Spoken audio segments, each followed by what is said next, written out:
کہ وہ تلاش کر رہی تلاش کریں. ہے. وہ وقت کہاں چلے گئے وکی کہ لوگ تلاش کر رہے ہوتے.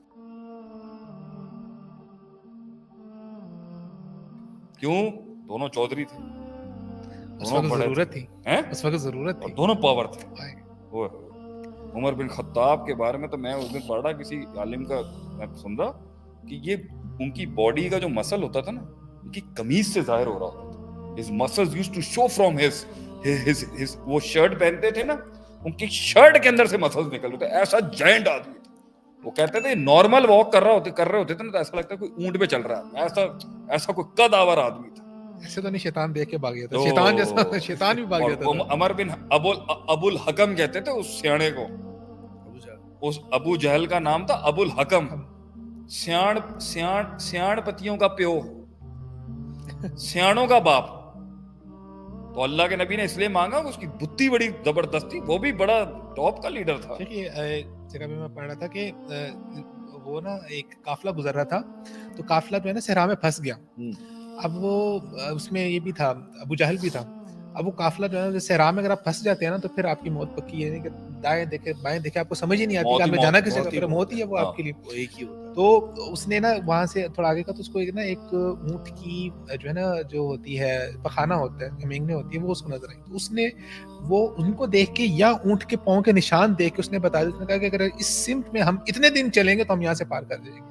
حکمت تھی نا, حکمت تھی اس کی. لیکن یہ بھی نکتہ شیخ بیان کرتے ہیں کہ دین اسلام کو انکار کر کے ہر وزڈم کو اللہ جہالت ہی کہتا ہے. جہالت ہی کہتا ہے. پھر اللہ نے مثال سیٹ کر دی نا اللہ نے کہا دنیا کا اس ٹائم کا سب سے حکمت سے بھرا ہوا وزڈم اور وائز اور ترکیبوں اور تدبیروں والا شخص دین اسلام کا منکر ہو کے جاہلوں کا باپ ہی بنا ہے. کیا حکمت, وہ کیا وزڈم جو اللہ کو نہ سمجھ سکے, جو کیا وزڈم لگا. لیکن نبی صاحب نے مانگا دونوں. اس کا مطلب ہے اس پہ ایک سوال ہے, اس کا مطلب یہ ہے, اس کا مطلب ہے قوم کی لیڈرشپ سے بھی آج ہمارا کہ وہ تلاش کر رہی ہے.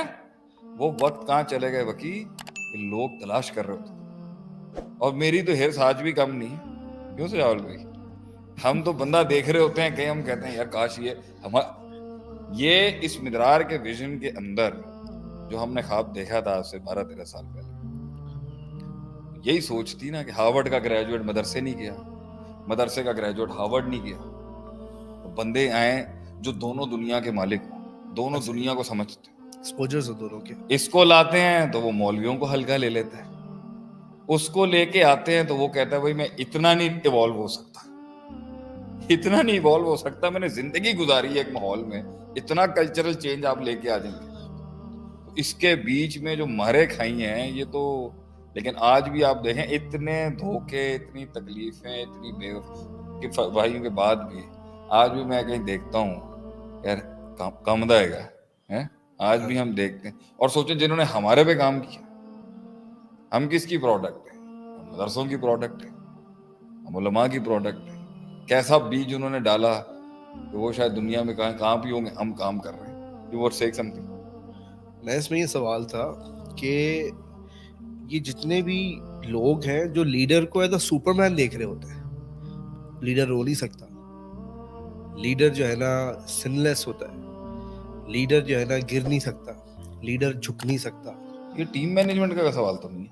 نہیں, یہ بیچ میں ہی ہمارا جو اس کے اندر پارٹ چلی تھی کہ ایک قوم وہ ہوتی ہے جو مان لیتی ہے. اچھا, ہم آج کے موضوع کا پھر یہ بھی لیں گے team management in the perspective of leadership. بالکل یہ ہونا چاہیے آج کا.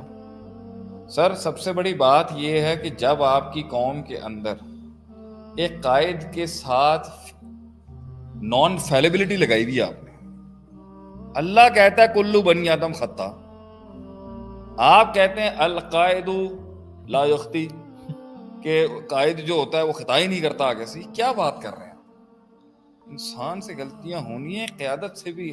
اچھا آپ کو پتا ہے اس لیے اللہ سے دعا مانگنی چاہیے, اللہ مجھے وہ ساتھی دے جو سمجھ سکیں بات, اللہ مجھے وہ ساتھی دیں جو پہنچ سکے میرے ساتھ. اچھا پہنچنے کے بعد کتنی مشکل ٹاسک ہے. نبی صلی اللہ علیہ وسلم بیت رضوان پہ کھڑے ہو کے سمجھا رہے ہیں سب کو, حضرت تمہارے کہہ رہے ہیں میں ہنے اسی سانو ہنے ہی کرنا چاہیے عمرہ, بیت رضوان ہی تھی نا. تو کتنے پروفیشنل ساتھیوں کو بھی کبھی کبھی بات سمجھ نہیں آ رہی ہوتی, تو کتنا یہ بڑی دعائیں, اللہ مجھے ایسے ساتھی دے جو میری بات سمجھ سکیں بات.